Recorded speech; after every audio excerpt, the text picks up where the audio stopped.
those there. palettes available for use with the graphics chip. But look at that! Look at that color. Skill 1. Okay, so this looks like maybe it's a defender. His joystick probably isn't working. So he can't control anything. Spider side. I find it amusing though that he's got a CoCo 3 and he keeps running CoCo 1 and 2 games to show off the at least graphics. this game appears to be working properly though. And then bitching about them. And there's a game here called Downland, which looks like a cave type game. Okay, that's the original one. It might not work. Yeah. No, that's the unpatched version. Wow, this game is does a not. It's a rendition of the Star Spangled Banner, and it had multiple tones, so it wasn't just beep speaker. The crowd sound is changing in volume, so that implies that this thing has some capability of multi-channel audio and volume control. I was never good at baseball games. Okay, this guy's killing me. All right.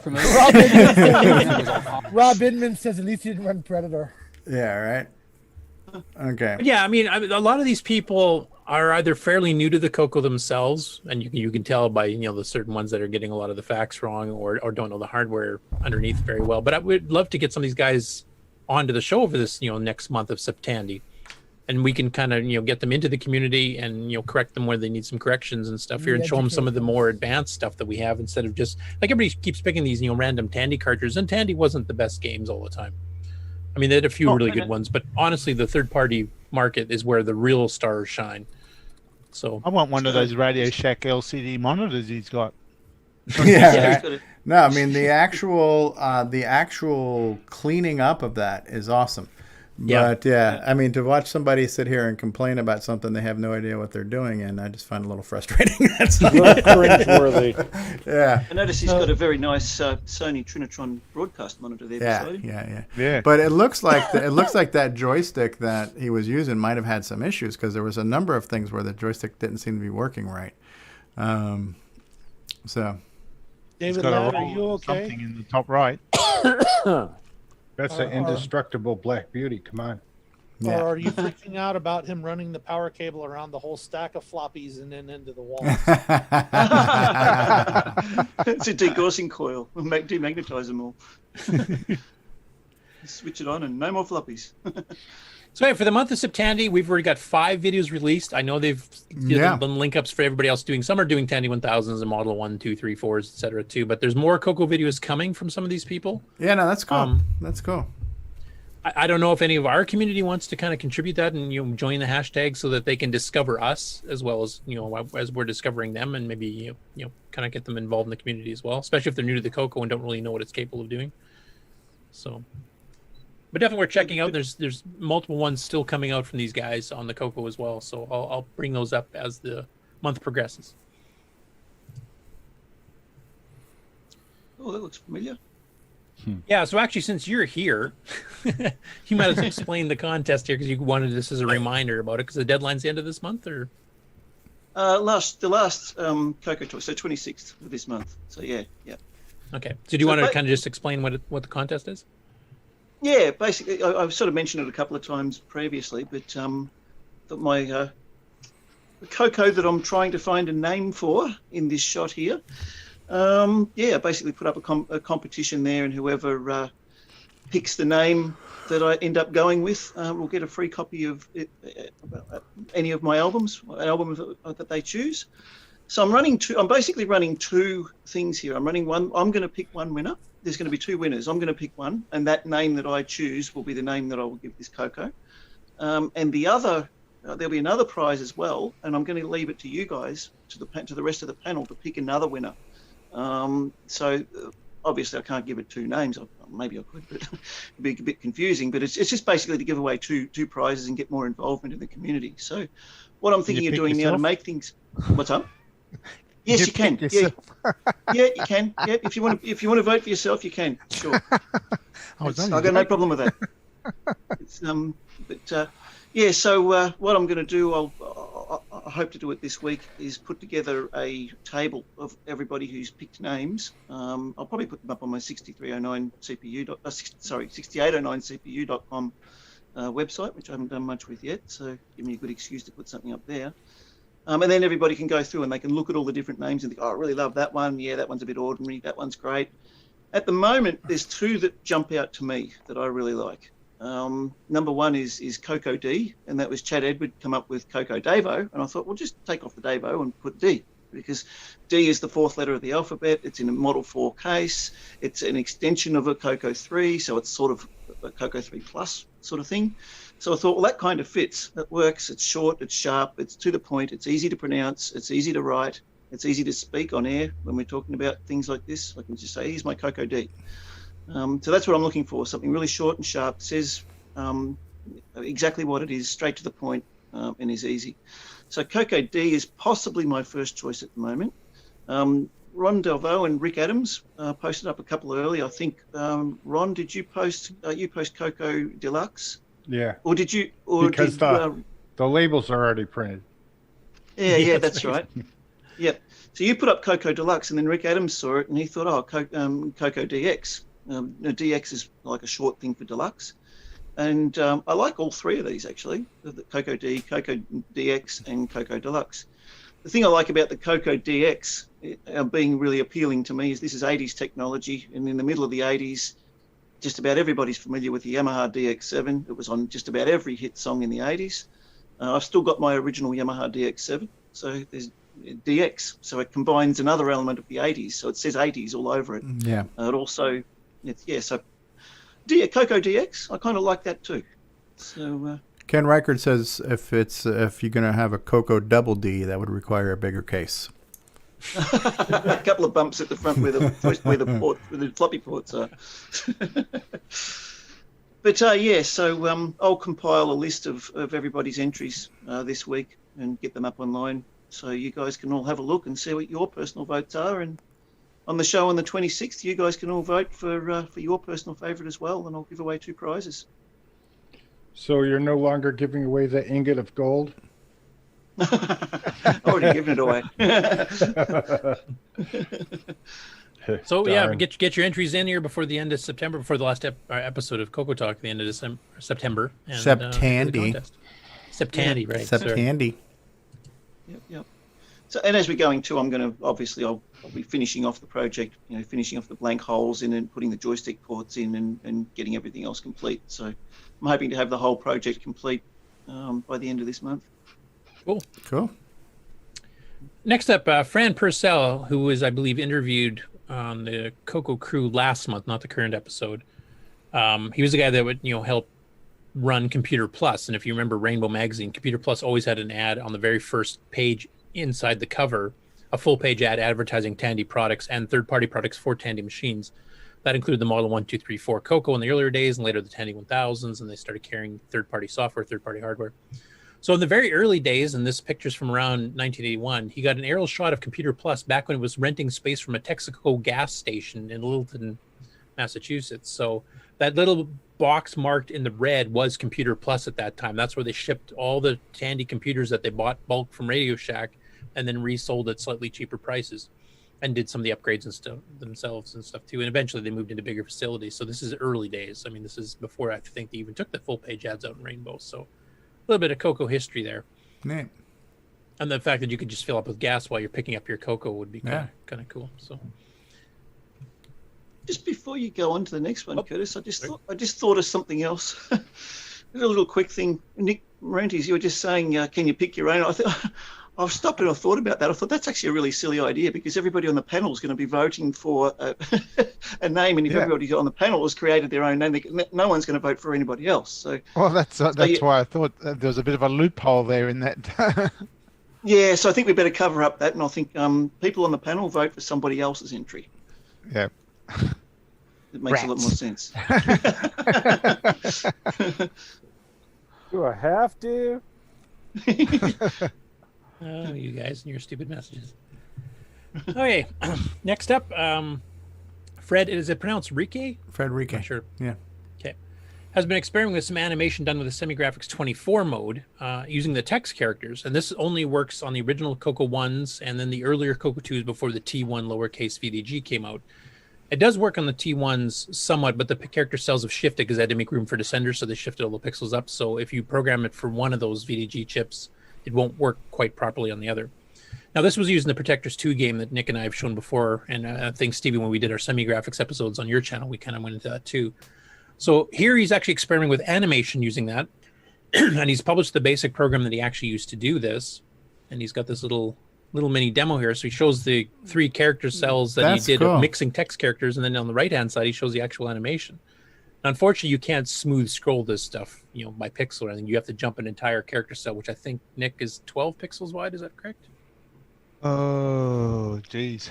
Or is it 8? I can't Semi-graphics. remember. I think Well, it's 8. It's 8 pixels wide, but the normal character set was 12 pixels tall. But since you're doing this line by line, you can do it any vertical number you want. The vertical's flexible. The horizontal isn't. But the challenge would be is you can't vertically scroll these because it's based on the cell. cell, Yeah, exactly. right? So Yeah. you can horizontally move them, but vertically they have to kind of stay in place. You'd have to bit shift everything as you're or Yeah, byte it's shift it 12 as you're going down. pixels, Jump it a whole like you line. said. Yeah. But it's neat. Well, I can see this being used for something like if you place this character in the center of the screen to make him look like he's running, and then you scroll the screen by a whole byte. Yeah. A maze Yeah, or something like that. That would actually not look too bad. Do you guys remember taking a stack of paper and drawing a character and making him Yep. run or A do flip anything? book. Yeah. Absolutely. Cartoons all the used to be time. Yeah, I used to do that all the time. Yeah. And I had Yeah, my me own little too. video games with rockets taking off and landing. Yeah, Yeah, no, yeah, that's really neat. Yeah, I've never seen anybody do it in BASIC before, but basically, you're once you set up the screen mode, you're just poking to the screen. So, Yeah. that is pretty cool. And the flipping cartoons, like you said, mentioning in the corner pages, and you flip them with your thumb. Like back in the day, I used to get comments from teachers in schools because I got bored during class, and I, would take textbooks and put, rockets flying through space, or like Ron was saying, type thing. And yeah, I used to get comments on my report cards for those. Yep. Same here. That is And really speaking cool. of Exercise. Speaking of the CoCo Crew, episode 63 was released. A bit of a shorter episode, under 2 hours. I'm not sure if we're even capable of doing that. But they have an interview with Curtis Kaler, and we covered his on the MC10 group on Facebook, I think last week, maybe the week before. He did that where he was emulating a printer so that you would actually be able to print out to one of the old, I think it was a TP10 printer, if I remember correctly. But basically, he wrote a special driver that you can actually output, and he had a couple different resolutions. So they interviewed him after he did that, because that was kind of a unique project of doing something to emulate the printer, so that if you sent a printer file from an MC10 emulator, it would actually generate the graphic that would have came out of the printer. So they interviewed him about that. And then they had a discussion here, at what point do core upgrades distort the hobby? Which is kind of talking, when do you push the CoCo too far? Now, this, correct me if I'm wrong, Stevie, but this sounds awfully familiar. I think they've covered this exact topic before. When is a CoCo not a CoCo? Blah blah blah blah. Yeah. Yeah. So I don't even like that phrasing, distort the hobby. That seems to be kind of. It's a predilection that it's yeah, like it's a bad hobby. thing. Yeah. But that's the topic. Okay. Yeah, And back I in think, the day, as we've discussed before, there's no wrong way to CoCo. Some people like using emulators, some, especially with the cost of the hardware these days. Distort the hobby. Yeah. The more I hear that, the more it's going to bother me. Yeah, please change slides. Is that like taking a CoCo case and making, I don't know, a planter out of it or something? What point do I've core always- upgrades to me- distort the hobby? To me, the whole thing of the whole one of the big appeals to the CoCo, me being an electronics tech and being an electronics geek in the 80s before I became qualified, was the fact that the TRS-80 was almost designed to be modified and upgraded. It was a and hacker's tweaked and machine. hacked and absolutely, and that's what I love about it. I still love that about it. That's why all my machines. I don't think I've got a single machine here. I've got 4 of them here, and I don't think any one of them is stock. They've all got upgrades. So your CoCo D you were talking about, the D is for distorted. It's distorted, yes. You've distorted. If nothing else, winner. Once you've added the gimme, you're distorted. You know. Well, that's the distorted version, the CoCo D. There's also the OD version, which is overdrive. Overdrive. Yeah. Yeah, we had overdrive and distortion. Which one do you want? Well, you don't want to say odd. Yeah. I was just surprised that they Pick a one. rehashed it, because this is a discussion they've had before. We've had it before as well. We do realize that some people are purists and they want it to run on the original hardware, whether it's a software piece that you're doing or a hardware piece or whatever else type thing. And it's kind of been discussed to death, I think, at this point. And what everybody's kind of agreed on in our panel anyway is that everybody's different. Some people do want to see what they can run.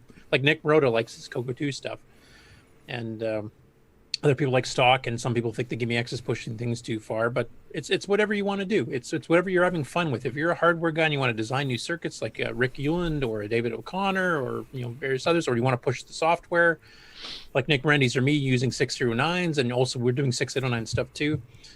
Like, I understand trying to do something for a lower common machine that you don't have to have these upgrades in order to run, but don't diss the people that are doing it themselves.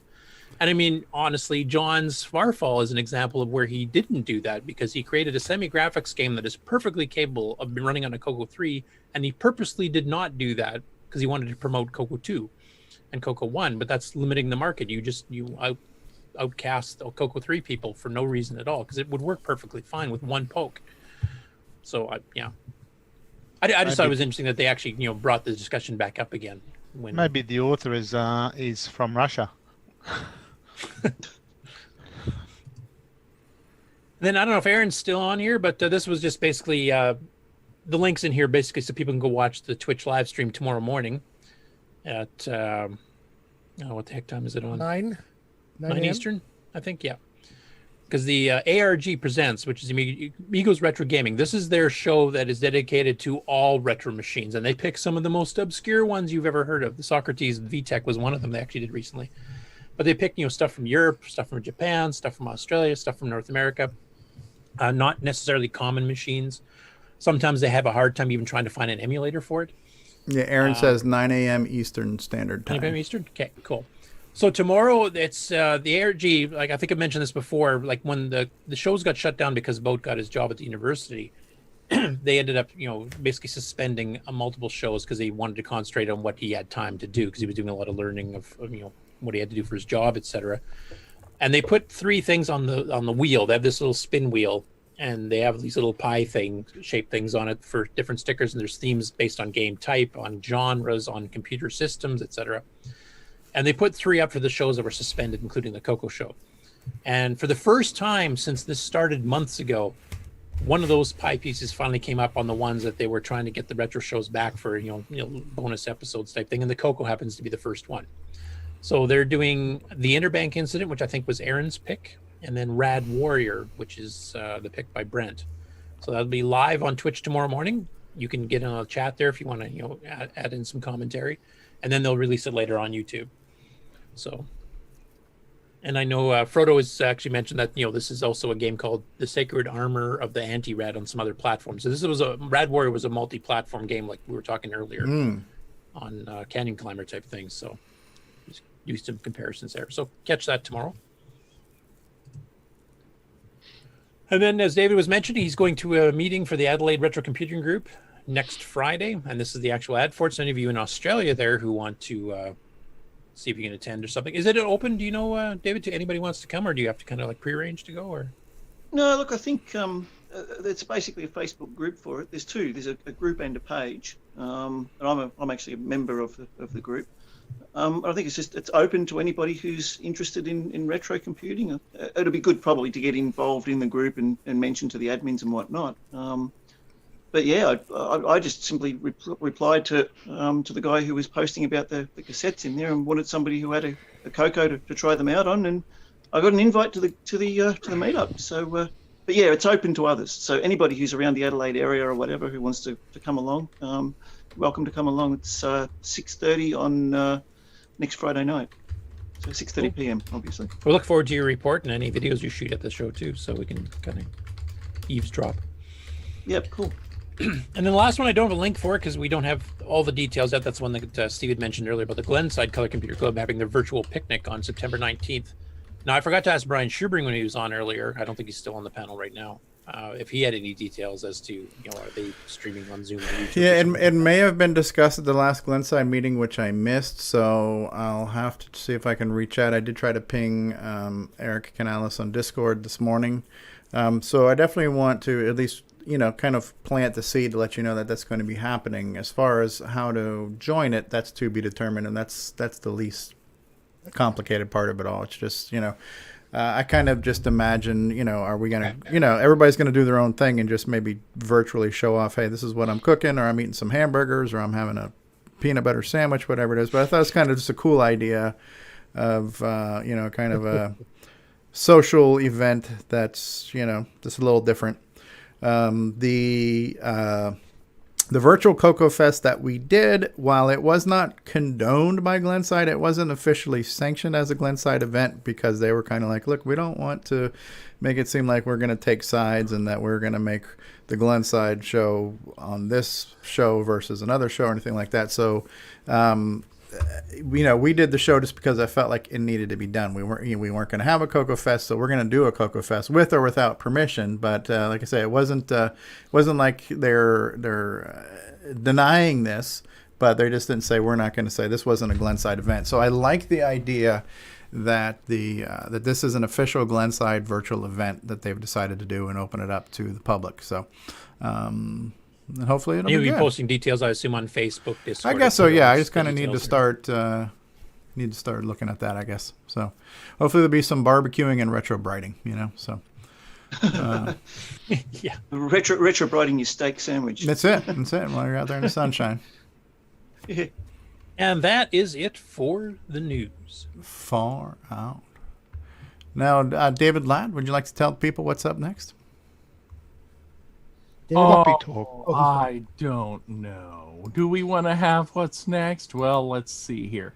That would be a commercial break. All right. And then we'll be back with updates and acquisitions. All right. Thank you, David. Everybody You're doing a hell of a job this week, David. It's a very enthusiastic show. Yes, he is. The music is back.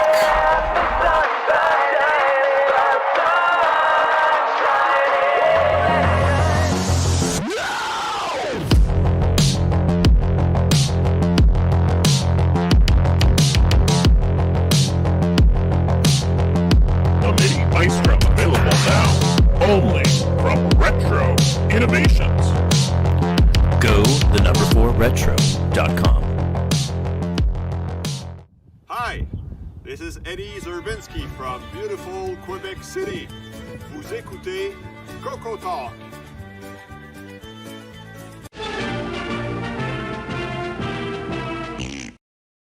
As you're enjoying CoCo Talk, we also want to remind you about the CoCo Discord server. This is a place where people come to connect, to ask questions, to provide answers, to share information, and to socialize. So when you're done, why don't you head on over to the CoCo Discord server and we'll continue the conversation there. The easy to remember link is discord.cocotalk.live. See you on Discord. CoCo123 is the Glenside Color Computer Club community newsletter that's been in publication since 1985. While the Rainbow magazine may be gone, it doesn't mean you still can't have a cool CoCo periodical. Head on over to the Glenside Color Computer website at glensideccc.com and then click on the Documents link to view all the past issues of the CoCo123 newsletter. Not only can you read all of the past and present issues, we'd also love to hear some submissions from you. So if you'd like to send an article, a column, something to talk about, maybe even a program listing, send an email to glensideccc@gmail.com. We'd love to hear from you.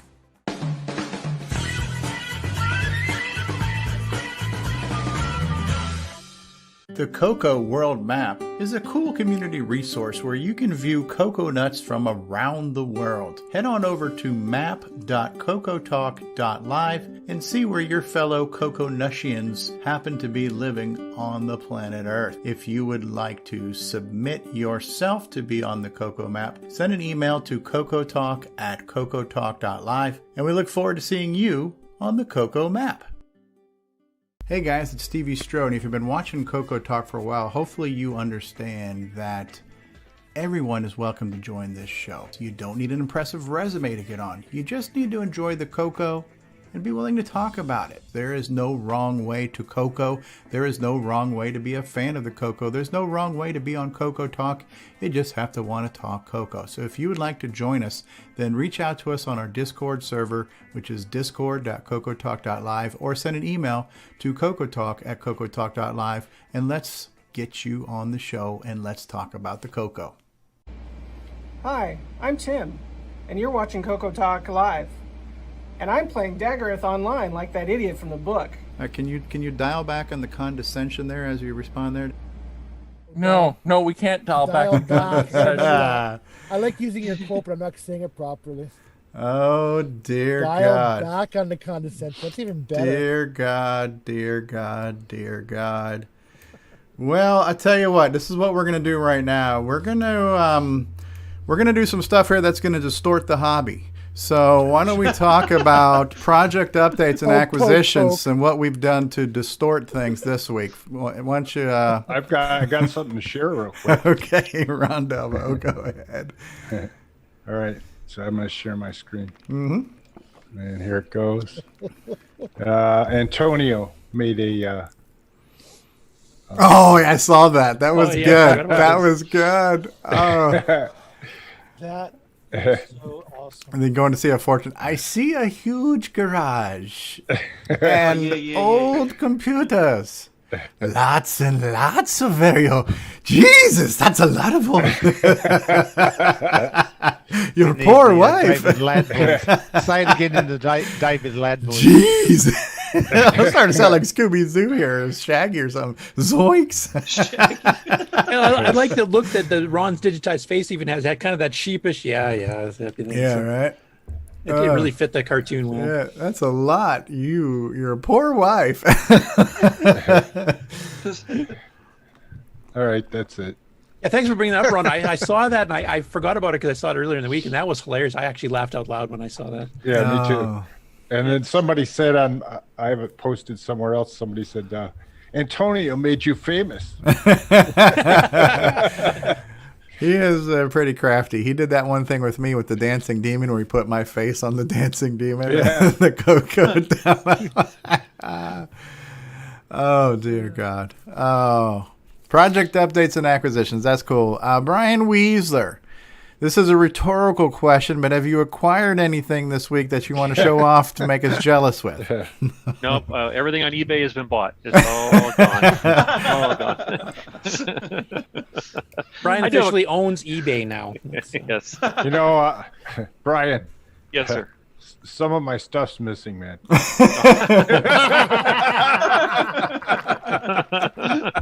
Yeah, don't. I want it back. It's right there. I see it. Right there. And yeah, it's right over there. Yeah. Welcome to I Brian's recognize garage. that computer. Yeah. I guess just a couple things. I had posted a picture yesterday on Facebook. I had bought these. I wanted to get some service manuals, and it came with a few other books that I already had, though. But I had posted on Facebook because the pictures were so nice. I don't know if you guys saw it or not, but when I opened the box, each individual book was wrapped in its own separate brown paper. That's nice. But the books that were in there that I wanted to get was one was a service manual here for the newer version of the multi-pack. Oh, so that was nice. I wanted to get that one, and this was the main one I wanted to get. It's for the this would be like your 501, the floppy drive. Nice. I have a drive that needs some repair. Everything seems to work, but I just can't get it to read discs, and so I thought maybe I might tinker around. So that was kind of a nice one. The other books that came with it was this one here, which is. Oh, that's. Does that have the spine printing? Yes. Okay, none of mine do. I had multiple copies, and none of mine had a spine printing. Oh, really? Yeah. Okay, there's the blank. Interesting. Mm-hmm. Yeah. I think mine's got the spine printing on it too. So. Does it? Hey, Stevie, you want to sell it to him? And then it also came with the also in the group was the this one here, which I really like. Extended color. Yeah. I like that one. And then here's a couple that I've had for a while, but I haven't really shown them yet. There was that series of books that Rainbow did. They had the this is one that I've had for a while though, but this was the Rainbow Book of Adventures. Nice. That's a cool and one. Then Mm-hmm. and then Very they came first out adventure contest. right, and then they came out with the second book. Yeah. And also the third book. I think I've got all of those thanks to All those? CoCo Nice. Fest auctions. There's a yeah. fourth too. It's blue, if I remember correctly. Yeah, that one's been eluding me. I've been looking for that one. And then also they had their book of simulations, which I recently got these two here. So the Nice. Yep. the second book of simulations and the red book. So what's kind of cool about this orange one though is you thumb through some of these names that are inside this book here, and there's people that are just unfamiliar, like there's this David Taylor and this Robert Thompson, Curtis Boyle, some name in here, Curtis Boyle. I'm not Curtis sure. That Boyle. might have been a Yeah. misprint, maybe. I'm not sure, but That idiot's in the yellow simulations book too. Just oh, is he? Okay, okay.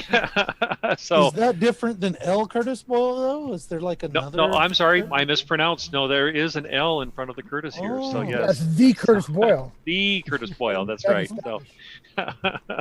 That's cool. How did that? Just real quick though, as a side note, Curtis, how did that work? Did you submit they submit those and they review them? Is they have a Yeah. panel? Do you know how that worked? Okay. Yeah, they had a panel, and then they'd publish the results of a panel. And they'd have these different subcategories, and they'd pick the top ones for certain categories. I never like placed first or anything. I was just one of the, the final 18 or whatever it was for each of the contests.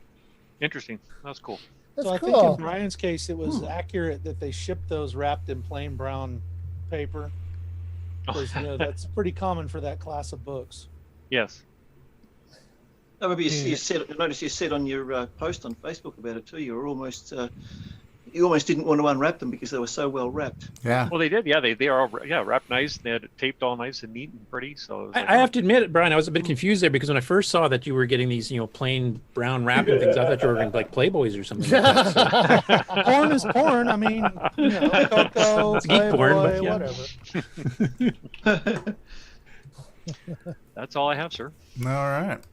Cool stuff. Who else had an update or acquisition to go over? Anyone? I thought I had taken some notes here. David O'Connor, were you going to mention, or did you already mention it? Was it the Adelaide and the contest? Was there anything else you wanted to talk about, David? Yeah, no, I think it was just those two this week. So originally was sort of thinking maybe we put them in the updates and thing, but it got covered in news, which was a better spot to put it anyway. So. And then Terry Steggy was going to mention something, and then he had to leave early.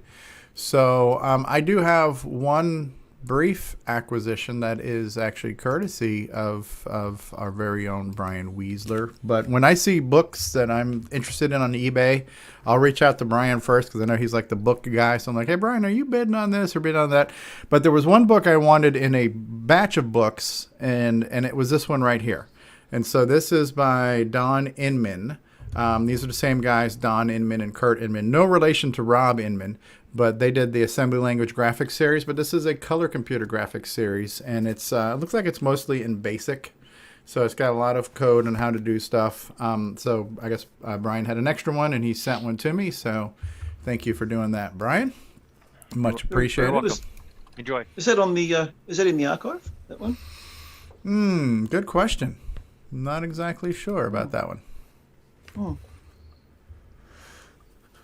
Right, yeah, but yeah, the Inmans, the Don Inman book. So so looking forward to looking at that. And anybody else have a project update on what you've been working on? Patrick Eulin, you mentioned that you were 3D printing some bits and pieces for one of your things.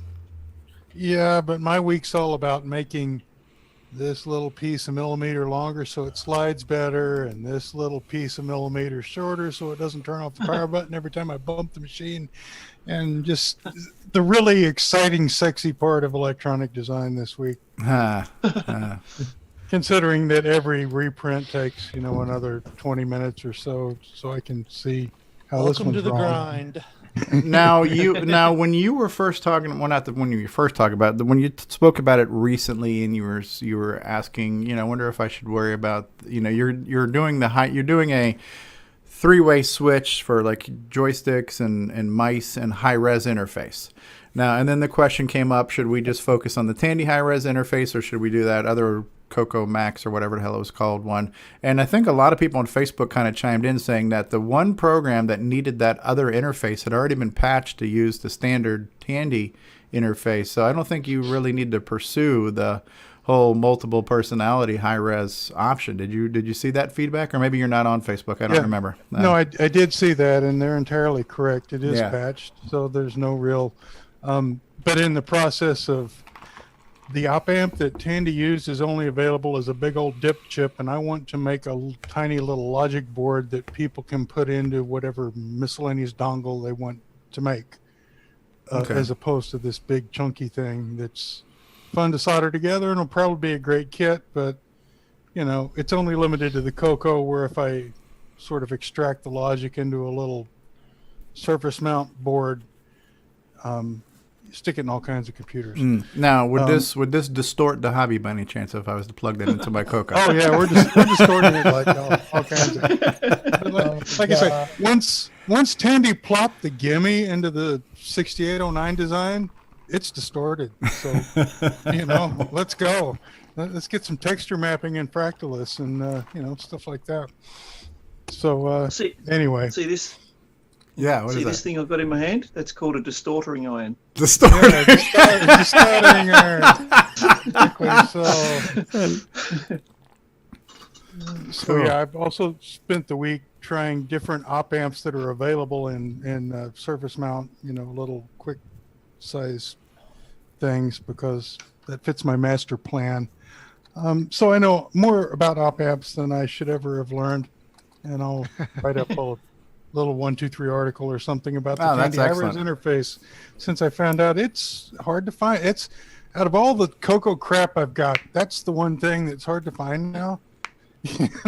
Now, for me, who's not electronically minded, what is an op amp? This is amplifier. Yeah, like a really good amplifier that has both a positive and negative input, so I can feed it 2 signals and let them fight out each other and do various clever things by feeding the output back into the positive input or the negative input. And anyway, that's why there's a whole article I wrote about it.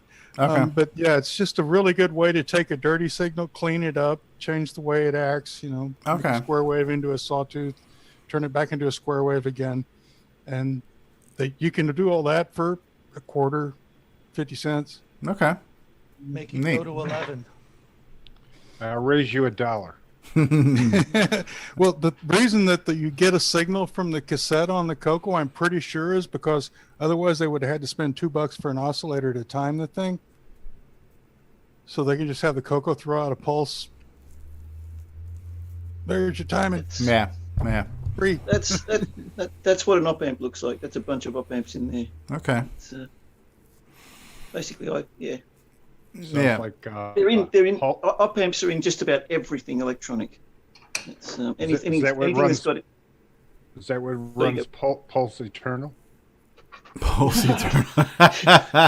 the Pulse Eternal studio's got literally probably thousands of op amps spread throughout it. Patrick, have you had a chance to look at the surface mount LM3900s that's on Mauser? I've got a I don't have all the numbers in my head, but I've got a few things coming. They're all slightly different in triggers, so I'll have to, fudge the biased resistors and the size of the capacitor that makes the sawtooth and all this kind of stuff, because everything is just enough different that it gets wonky.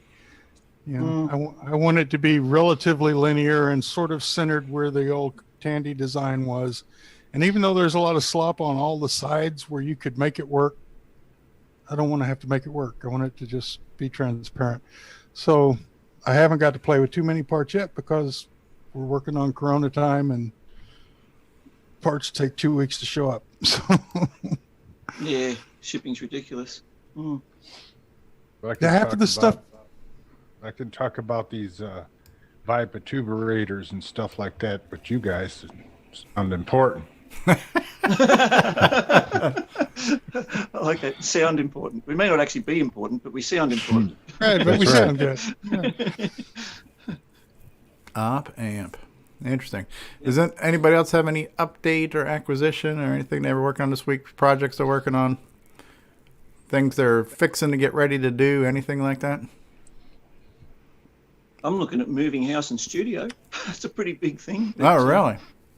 Yeah, you got a lot of stuff. That's going to be an undertaking. I know it's going to be a major mission, but the deal I've got here with this building, I'm sharing the building with the guy who runs a business, and his business isn't doing too well because of the coronavirus stuff. So I've had a whole lot of things come up. So I've sort of been preoccupied with all of that. So, but Mum and Dad always taught me to look at the silver lining in the cloud. So I'm looking at it as an opportunity to find an even better space than I've got now, and I can set up a dedicated CoCo area and dedicated studio area and just have it all nice and neat. And I'm actually looking forward to it, even though I hate moving. Yeah, it's never fun. You're gonna find stuff. Yeah, That's how you find stuff.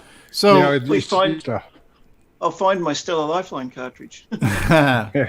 So Nick Marentes. Now maybe this is worth a brief discussion on this, because I don't know. I wasn't a fan of the word distorting the hobby, because I just feel like that has a negative connotation to it. But but let's talk about. I want to talk about something for a second though, because it's like, so the challenge that you have sometimes with a variety of hardware, really, I don't look at it as a distortion. I look at it as an adaptation challenge. Whereas you can have all these cool things, but if there's no support for it, then what difference does it make? You know, and the perfect example of that is the 3 or 4 different sound options that are out there that have limited adaptation right now. So to me, I really think that's the challenge. The fact that you have a different piece of hardware that wasn't made by Tandy. I personally, again, it's all personal preference. I don't see a problem with making the CoCo bigger and better than it originally was.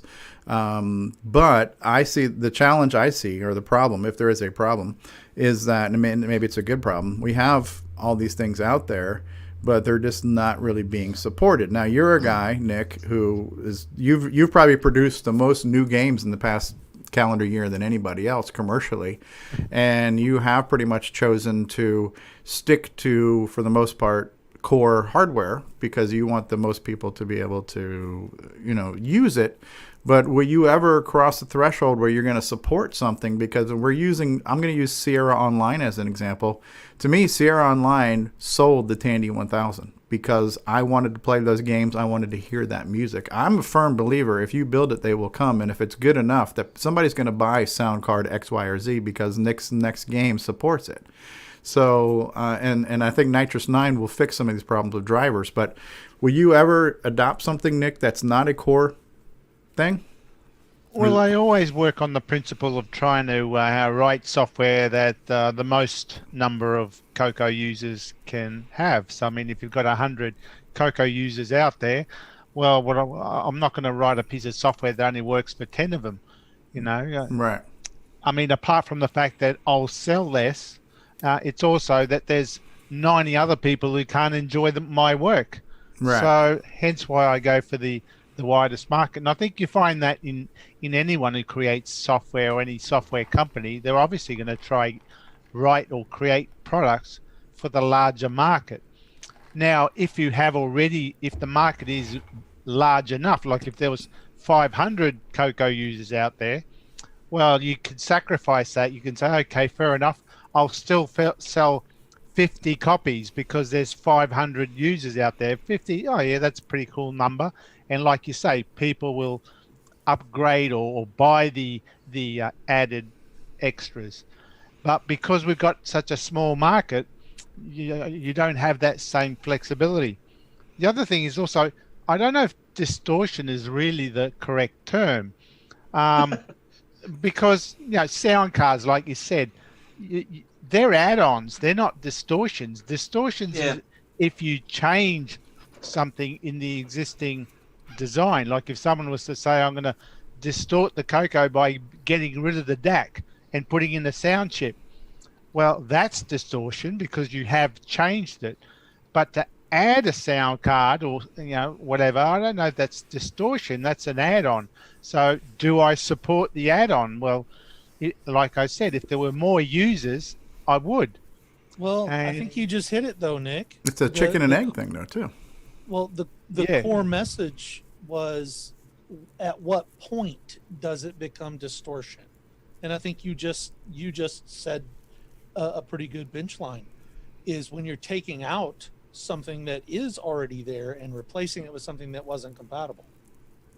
Yeah, well, that's distortion. What about where a lot of people have replaced the processor with a 6309, and then someone was to go and develop a game that is 6309 specific. Is that but you haven't taken away a 6809. It still runs 6809. You've added 6309. So it's like if you took an ARM chip and threw that in a CoCo instead. That's a different story. Well, that's different. Yeah, that's right. You did write Gunstar, though. Yeah, I did. And so I Gunstar wrote that doesn't to work. support the add-on. Yeah. Well, let me ask you this. So do you think the CoCo VGA falls into that category because it's really it's No, going I think in line. that's Okay, an add-on as well. and then what about the Gimme X? The Gimme X, And that's an add-on as well. okay. So that They're has going to be backwards compatible with the existing. Yeah, as long as you Yeah, maintain that's the the key. backward compatible. It means Yeah. if I write a piece of software, I can write it for the base configuration or whatever the base I set to be, that it still runs, even if you have a machine with all those extras. Yeah, that's like 3 out of 4 of my Well- CoCos here have got some significant modifications, but they all will run like any of the GameON challenges or whatever. If there's a game that'll run on a CoCo 3, it'll run on any of my CoCo 3s. If there's a game that'll run on a CoCo 1, it'll run on any of my CoCo 1s. I've done things that you can do extra things with them on, but I can still do the core things on them without sacrifice of any of that. As long So as I it totally runs agree with you there. Daggerath. as long as it'll play that. As long as it'll play Daggerath. That Huh? was my point with Gunstar. You did write Gunstar, and you did. That was for segregate the kind of- add-on. Yeah, exactly. I mean, that limited to 1609 users. And for a long time, I have resisted, as Curtis knows, I have resisted going to a 6309. God, for so long. Because I have always worked on that principle that, the market is only so big. How big is the add-on market for a 6309? And for a long time, I felt, well, it wasn't big enough. I'm not going to, spend all that time to write a game for a fraction of the market. But I felt that the 6309 has become so it's almost becoming the standard now, and that's why I did the Gunstar to support 6309, and the sales have proven it too. So I've almost got the same amount of sales on Gunstar that I have for Popstar Pilot, which was a 6809 game. So that tells me that we have moved that standard. It's not a distortion. Go ahead. Oh, sorry. It's not a 6809 is not a distortion because it still runs everything else. If you don't tell anyone there's a 6309 in there, no one will know. They'll think that there's a 6809. You know what I mean? It hasn't changed it, and it looks the same. It functions pretty well the same. It actually functions better because it's less power consumption. Well, it is better. So Runs I'm cooler. all for things that make it run better as long as you still maintain that compatibility. Now, one thing I did help with this Gunstar is that, and even though you didn't sell it for this reason and almost discouraged people, but it did run under emulators. Whereas with other hardware, like unless they're emulated by the emulators like CoCo VGA or whatever, then you run the risk of running games that only people who have the hardware can run. Yeah, So you had that where you could run. Like I don't have a 6309, but I could still run Gunstar. Right. Well, I mean, I'm going to give you a perfect example right now. The only reason why I am not excited about buying any other sound chips is because I have no reason to buy one. But if Nick Marenti supported a particular sound chip, I would buy it to be able to experience the game with that sound. And you could always make it an option where it's not required for the game, but if you have this sound chip, it'll play background music, so it could just be an optional feature that you do. But to me, I think that's the biggest problem with all these add-ons is this whole chicken and egg thing where you got a developer saying, I'm not going to develop for something that I don't know what the market is. You've got consumers that say, how am I going to pick from one of 3 different available sound cards when there's no commercial products that support these sound cards right now? How are we going to solve this problem? To me, that's the problem, is the adaptation and the support for it. And other than somebody like Nick picking a product and developing for that product, I don't see a solution other than somebody like Curtis saying, we're going to put drivers into Nitrous 9 and we're going to support X, Y, and Z sound chips, and now you can take these MIDI programs and play them on the various sound chips, and now the Sierra games can play on these various sound chips. And to me, that's the challenge or problem that I see. I don't see having a variety of hardware as a problem. I see that as that's awesome, right? We got all kinds of memory options. We've got memory options. We've got graphics options. We've got composite mods, S-video mods, RGB options. It's just when you have something that adds more functionality and that functionality is not being utilized, that's the problem that I see, is that why aren't we? But who's going to do it? So maybe a solution. So I was just going to say Yeah, maybe a solution might be, or maybe one possibility to test the waters might be for hardware and software developers to collaborate together. Like, say, for example, CoCo VGA. So, there's CoCo VGAs for sale. Then if some developer decides, I'm going to write an application that specifically takes advantage of the CoCo VGA hardware, maybe we can come together and collaborate. So when a CoCo VGA unit is sold, you get a discount on the software, or you get the software included, and the hardware person charges a little bit more for it, and the software person then gets their price from there or something. Just a possibility. Yeah, I mean, that's a great idea. I think that's probably challenging because you have two different people that live in two different worlds, and to try to align those planets perfectly would possibly be a challenge. But yeah, I mean, that's one thing I'm trying to do. That's why I want Kabam to be something that will take advantage of, even to a small degree, take advantage of showing off some of the capabilities of the CoCo VGA, and just have that as a pack-in that somebody can play this game on it just to show off something. Yeah, I'm doing the same thing with my CoCo step sequencer. That's written specifically to use the CoCo VGA graphics modes. So if you want to, go ahead. If you want to release, I'm sorry. Go ahead, Rick. If you want to release the sound card, you should send Nick $50. There you go. Mr. Murphy, you were trying to say something there too, I believe. Well, so I'm going through this exact issue with the game that I'm porting, and I've been talking with Tom C. and some others about it. But so one of the problems that I've noticed is that there's more out there for these various options than is readily apparent. And the Game Master cartridge was the example that I ran into first. Is there's a lot more software out there that supports it than you would expect. And when I went through all of that, at the end, even the guy that built the cartridge was like, wait a minute, I've never messed with some of that stuff that you're playing with. So we do have a little bit of an information scattering around as well. And so that programming information and that utility, the utilization, it's not really collected well. And so you do have to do a little bit of investigation. But if you start looking, there's more out there than you expect. Yeah. I was going to mention too, like Richard at Boys in Tech is actually coming up with that little daughter card thingy for the speech sound system, which is probably the closest to a sound standard we have because it was sold by Tandy, but it never worked on a CoCo 3 double speed, and it obviously wouldn't work on the Gimme X at triple speed. And now he's got this board that will modify the speech sound card, so it will fully function on all three of the speeds now. So that actually will be somewhat standard. We do have software that uses it. Yeah. Under Nitrous 9, you can actually start running games at double and triple speed that still use it properly too. So that's one jump towards a sound standard. Yeah, it's also the most primitive sound chip. The sound is good.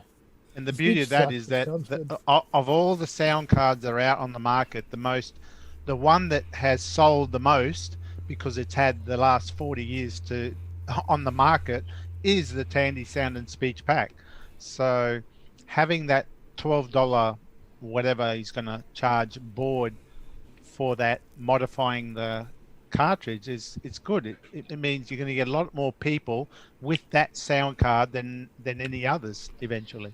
And that chip, that particular chip in the Tandy cartridge is also used in several other cartridges as well. So once you've actually programmed a speech sound chip driver, you're almost just change the port number and you support a different card, and change the port number again and you support another card. So the core technology, there's really only 3 core technologies used in the hardware, and that's the DAC. Then you've got the AY chip, and then you've got the SN chip, which is used in a couple of other of the card options. So it's actually closer, I think, and maybe I'll take this as an opportunity to write an article about it just to help catch everybody up, because it seems like there's, unless you're actually looking at it, it seems like there's a lot of, you just don't know that it's out there. Oh, that's always seemed to be the case. There's a lot of informational vacuums. Everybody knows a little piece of a bigger picture, and unfortunately, that collective, cohesive picture is not always.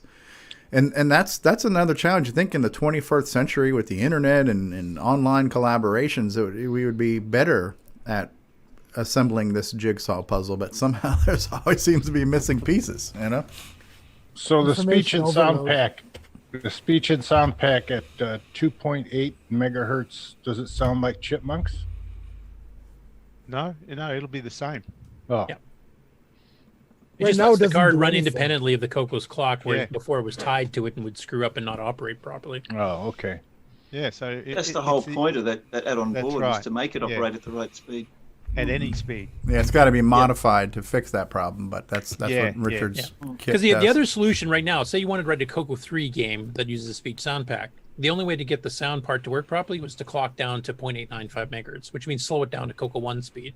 And CoCo 3, you've got graphics that take 4 or 5 times as much RAM that you have to move around than a CoCo 1 and 2 did. So now you're artificially slowing that down at half speed and trying to do it just to get some sound out of it. And it's quite frankly not worth it in most cases. Or That's why, digitize it. yeah, and that's why I don't think there's any CoCo 3 specific program that uses a sound and speech pack, or at least for the sound anyway. Right. Yeah, right. For that reason. Because the speech part does work at the different clock speeds. It's the sound chip that doesn't. Well, what do you Well, guys that- think? Go ahead. Sorry. The programming interface on the speech sound pack comes with a really horrible caveat in the fact that you have to wait for a particular status bit to go live before you can do the next Now, thing. supposedly, if you talk to Tim Lindner, who's disassembled it and emulated it, he's saying you don't have to do that. There's a mode, there's a way to bypass that PIC and talk straight to the chips. I'll have to look through his site So, again. so, I can't so find it. Tim Lindner has disputed that claim multiple times, saying that's not true. That there is a way to do it. Is that guy from the book? Yeah. He sells Cocos too. He's distorting the hobby. He is distorting the hobby. He's distorting- I've seen his CoCo 3s. Yeah. Oh, they clean up real well. So let me ask you this though, because to me, I think one of the most compelling new things right now is the Word Pack 2. The fact that you've got basically an MSX in a cartridge where you've got multiple colors and multiple sounds. You got composite out, and you know, what do you think that definition of that is? Is that an add-on or is that That's a an distortion? add-on. That's not an a add-on, distortion because the CoCo is unchanged. Yeah, And you're still playing now- old CoCo games. It's not replacing. That's right. It's Yeah. an add-on. What you're distorting there is, I guess you could say, you're distorting the standard. You're not distorting the CoCo. So, yeah, you're not going to find much software supporting it. Well, again, this is a chicken and egg thing. Well, but Yeah, but it I is. think what they're doing is they're porting the AGD stuff to that. So there's going to be a library of hundreds of games already for it. And again, I just have a feeling that until somebody writes a program for it, then it's never going to happen. And honestly, I think that's going to be one of my future projects. Once I learn assembly and once I learn how to invent wheels that don't need to be invented, like creating sprites and figuring out collision detection and doing all the bullshit you need to do because the computer doesn't have the right hardware, and I do that exercise, then I'm going to say, you know what? Now that I know how to use the 6809, why don't I use the processor to do what it's good at and use a sprite chip and a graphics chip and a sound chip to do what they're good at? And then I'm going to release a version of Cosmic Aliens for that. And again, if you need somebody to say F it, and I'm going to make something for this thing just to show that it can be done, and then hopefully other people will jump on board and say, yeah, now I want to buy a Word Pack, and now maybe I'll develop for the Word Pack, you know. But I look forward to these new add-ons, and I just hope that more and more support will take place for them at some point in time. And I think If you're their only approach. doing it, if you're only doing it as a hobby, just I'm going to write it and give it out for free, and I don't care how many people are going to run it. Yeah, that's fine. But if you're trying to see if you can make sales from it, well, how many people have that MSX cartridge at the moment? Say, no one. So. Yeah, but You'll that's get one, you might get one sale. That's a lot Well, of work for one that's again, sale. somebody's got to say I'm gonna do something for it to show what can be done, and then hopefully more people will do it too. Yeah, that's well, what I'm that's hoping. right. That's so I don't mind. And I think their approach of actually converting the AGD engine first, so you have an immediate library of 200 plus games. I mean, they're not the greatest games in the world, but there's a huge library that will, I think, incentivize sales more. Yeah, on that nothing card. else. You can buy this kit or buy this cartridge and play 200 already existing games, and there's your payoff, right? If you spend $100 on the Enhanced cartridge, graphics, enhanced sound, right off the bat. So that, I think they're taking and the right programming approach. examples, And the so that you multi-pack. can continue developing more. Yeah, That was the speech but sound cartridge came with that in the book. You had the basic programs that said, here's how to do it. All these hobby hardware add-ons, sometimes you have to chase down the programming information. So a lot of it's out there, but some of it isn't. And then some of it is, hey, I made a piece of hardware. How do you use it? You don't even know. All right, you just got your 4K CoCo back in 1980, and OS 9 was distortion. Yeah. Well, it was different, and Oh yeah, it was very different. it was made before the CoCo, though, but yet it's in something separate, like what's Fusix or Fuzzix or whatever you call it. Is that a distortion too, or can you run programs with Fusix or whatever? Not with just 4K. How does that work? I know. No, Fusix is its own operating system. Yeah, I mean, you can run software. It's not like there's I don't know how many programs are out there for it, but I guess it would be kind of like Flex, right? Flex was an operating system for the CoCo, and if a program was written to run in the Flex operating system, then you could run that. As far as what the actual library for Fusix is, I'm not sure, but you could probably ask Brett Gordon. Fusix go ahead. Sorry. You're not going to run Fusix and play your cartridges or, stuff that's been made to floppy with it or whatever. No. Their own separate operating system, like Flex. It's kind of like has Nitrous several hundred 9 programs. Yeah, like Nitrous 9 has got a bunch of games on it that you can play in Nitrous 9 or programs, software, right? So Nitrous 9 software is running in Nitrous 9. There's probably considerably more OS 9 software than there is Fusix software. But Fusix is a cross-platform operating system too. So while Brett's working on the CoCo version, there's other versions of Fusix running on other systems too. So I'm imagining there are a handful of. Didn't know that. Yeah, so I'm imagining there's a core set of applications and utilities that would work on all of them. Yes. Basically, it's a recompile. If you want to take something that was written on an Acorn or something like that that's also running Fusix, you could recompile if it's written in C for the CoCo version, and it should theoretically work. Yeah. So, all right. Well, none of that's a distortion from RS radio. Oh, not an no, that's software being they're loaded. just different That's, operating systems that's running not on the a same distortion, hardware. Yeah. It's like running DOS versus Windows 3.1 versus Yeah. Windows 98 versus Windows XP versus so Windows. you're not distorting the hardware. You're just loading a Linux. different operating system, Yeah. which is what you're meant to do with a computer. Yeah. You run software. No long-running computer system has ever survived by not adding on extra hardware, by not adding on extra software and operating systems. They die if you don't do that. I mean, that's true. Well, if the CoCo wouldn't have gotten far if they stuck to 4K of RAM, for example. I mean, part of what limited the CoCo was Tandy's designs were based on saving themselves money. And if you want to stick to that philosophy, let's do things as cost efficiently as possible at the expense of functionality. Well, that's really a flawed approach, And when it comes to people designing things now, the last thing they want to do, well, obviously, if you want to sell something and you want to mass produce a circuit board, you want that to be cost effective, but you're not going to do designs that are limiting, And I think one of the nice things you have now is you've got the ability for people to develop circuit boards at a very rapid rate at a very low cost, and why limit yourself now? Sorry, Ron, go ahead. So paging memory is what saves things, because that's how we're able to use 8 megabytes on our CoCo 3, right? Paging all this 64K all the time. Isn't that how it works, or what? Am I wrong? Bank selecting, MMU? Right. Yeah, you only have 64K addressable at one time, but you substitute in a different bank of 64K. So with and you need an operating system to be able to do that, and that's where OS 9 is probably the best thing for that, or software that's written to specifically bank that RAM. Nick said that? Yeah, Nick said that. Nick actually said OS 9 was good for something. Off the record, right? Yeah, it is. Can we play that back? Yeah. Off the record, yes. OS 9 is good. Well, okay, filter back on. Right. So you could argue that adding the gimme almost broke the CoCo, but they only really lost a couple of semi-graphics modes. for the extra RAM and so forth, and the basic patch. No, the Gimme was a good upgrade, really, that Tandy did. I mean, they got close to 100% compatibility, which is very good, really, for such a change. And a custom Do we have a design chance circuit. to fix that now with the Gimme X? Yeah. Yes. I think the Gimme X fixes that. Yeah. It does fix that. Yeah. So that's awesome, right? Right. It's So that's as far as from a distortion. The Gimme X itself is as far from distortion as you can get, because it's actually bringing back compatibility that was missing in the original Tandy design.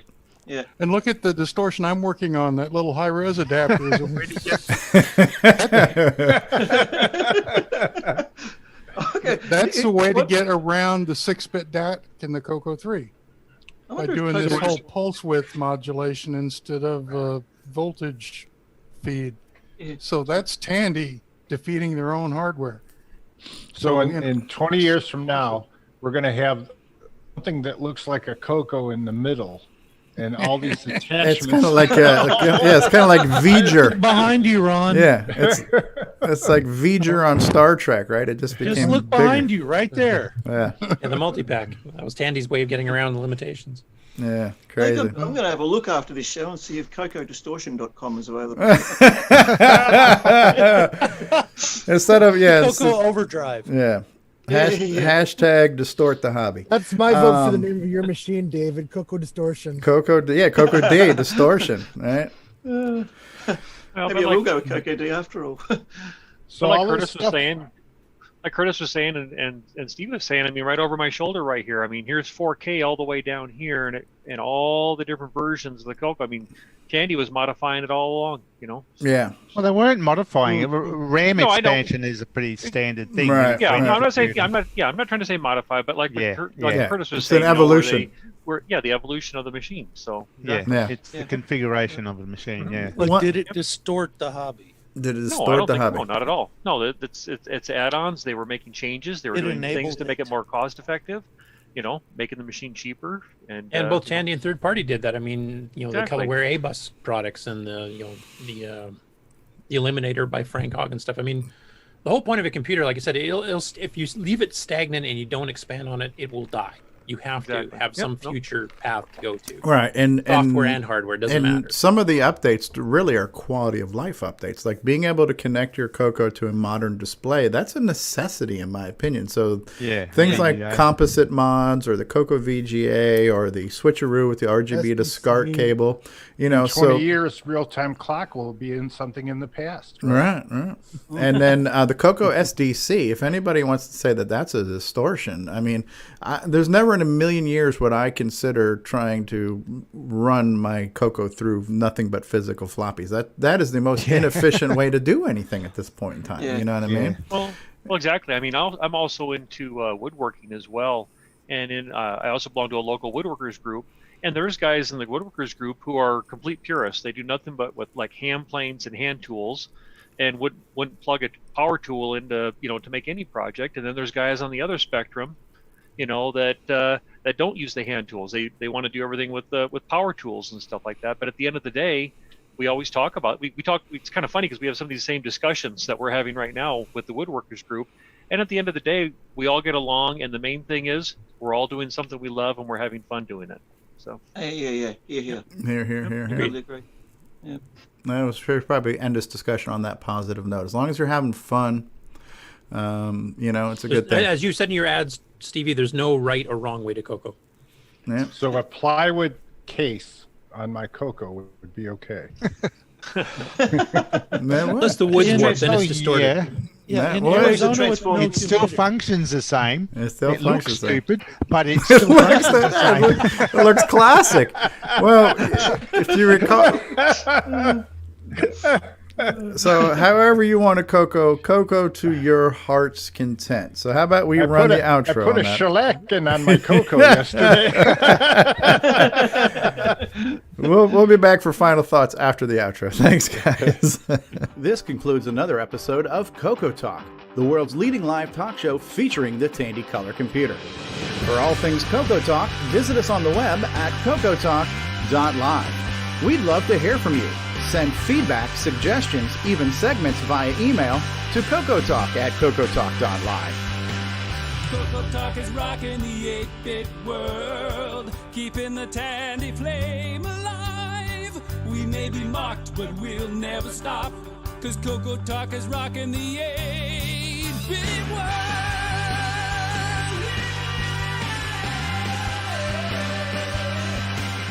Consider supporting the show with a purchase of merchandise from our retro swag shop at 8bit256.com. If you'd like to become a patron of the show, click the Patreon link at our website at CoCoTalk.live. CoCoTALK is rocking the 8-bit world, keeping the Tandy flame alive. We may be mocked, but we'll never stop, cause CoCoTALK is rocking the 8-bit world. CoCoTALK would not exist without the community, its cast, crew, and contributors. Thanks go to Curtis Boyle, David Ladd, Mark Overholzer, Grant Leedy, Bruce Moore, Nick Marentes, Ron Delvaux, Rick Adams, Jason Reichert, Richard Lorbieski, Jim Brain, Tom C., Rob Inman, Mark Bosley, Brian Joyce, Ken Reichert, David O'Connor, Brian Weasler, Terry Steggy, Nick Marotta, John Strong, and many more, especially to Steve Bjork for production suggestions and James Diffendaffer for making my head explode.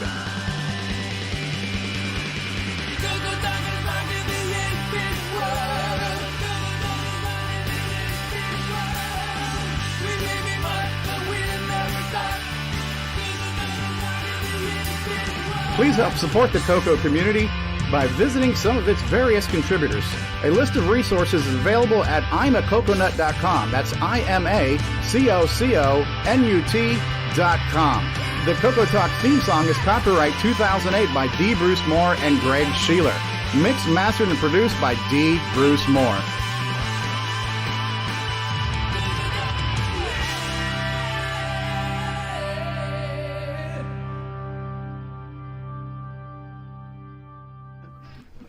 All right, we are back. So, Nick Marotta, were you going to let us know about some breaking news? Or is that Curtis's job? He's the news guy. Nick found it. He can break it. Okay, yeah. So a new release. Distort it. Distort the news. Okay, an old release of MAME was. A bug-free version of MAME has just been released for the first time in MAME's history. Bill Pierce posted in the Terra City Color Computer Facebook page a new release of VCC. Version 2.1.0a has been released. And they added a couple of features, including aspect ratio, force aspect in the windowed modes, which I guess will force it into a proper aspect ratio regardless of what your size is. And they moved to where the files are stored. So yeah, get it from the GitHub site. Cool. I don't have the actual URL. Hold on. The URL is in the video link. I already posted it. We just posted the link to the Facebook thing. Yeah, so I guess one of the challenges with VCC is and this is a newer Windows permission security thing. If you install it to the default location, which is program files or whatever, there are some system permissions that don't let certain files get modified properly, and it causes some issues. So I guess they fixed that to where some of those config files are saved in a location now that the operating system doesn't restrict. Yeah, a lot of programs are starting to use app data now instead of program files. And I never installed mine to that right location. I would just unzip them and put them somewhere else, so it's in a non-standard folder location. That's where I run I'm running all my emulators off my Google Drive, so it's like in a G drive /VCC or /MAME or something. But the default installation would present an issue. I always get a hit on my antivirus because it's an exe file. And they want to, for the VCC, send it off to have it analyzed before I can use it, and then I have to go in and find a way to tell them to skip it. That's Microsoft being with its screen. It's not Microsoft. It's AVG or whatever. Jim R says that VCC any patch is his. So that was his contribution. I think Jim's also the one who fixed the palettes. The red and blues look a little bit more. Yeah, we talked about last week. CoCo correct. So cool. Thanks, Jim.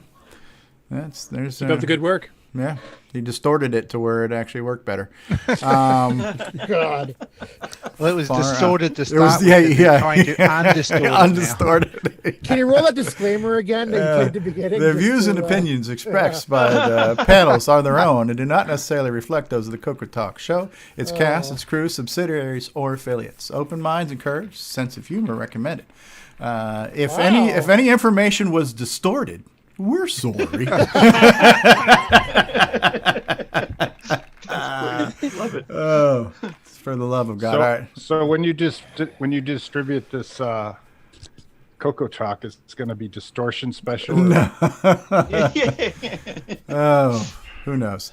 All right. It's time for final thoughts. David actually, this is David Ladd's job. He's the announcer. David, why don't you walk us through final thoughts, David Ladd? By the way, great job this week, David.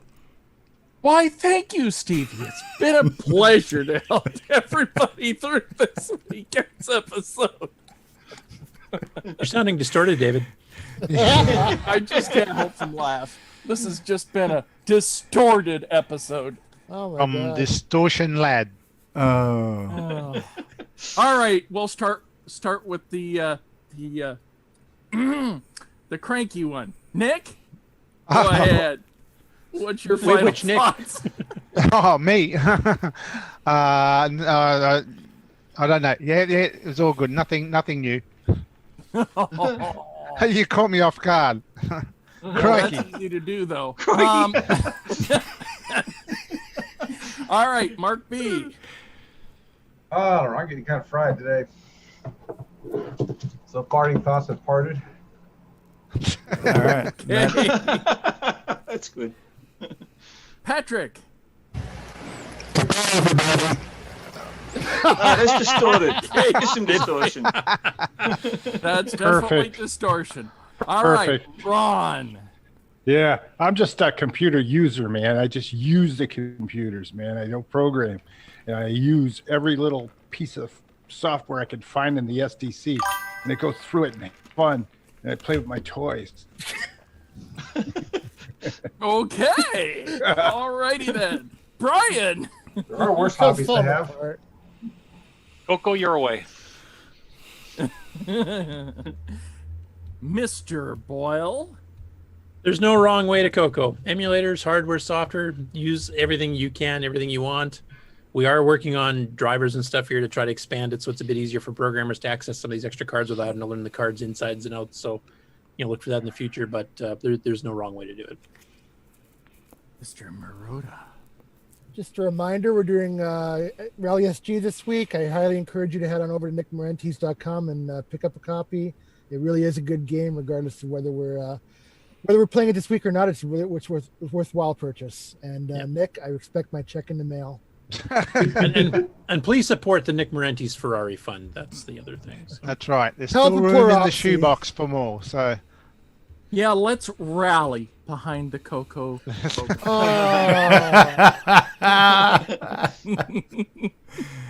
Mr. Murphy. Everybody enjoy SepTandy. CoCo every day if you can. Mr. O'Connor. Everybody get in and get your votes in for my CoCo distortion. Excellent. And finally, Mr. Strobridge. CoCo hard, CoCo often. Back to you, Mr. Ladd. And finally, everybody love each other and let's CoCo till our heart's content. That'll be it, everybody. Have a great weekend, and we'll see you next week. Great job, David Ladd. Bye. See you next week.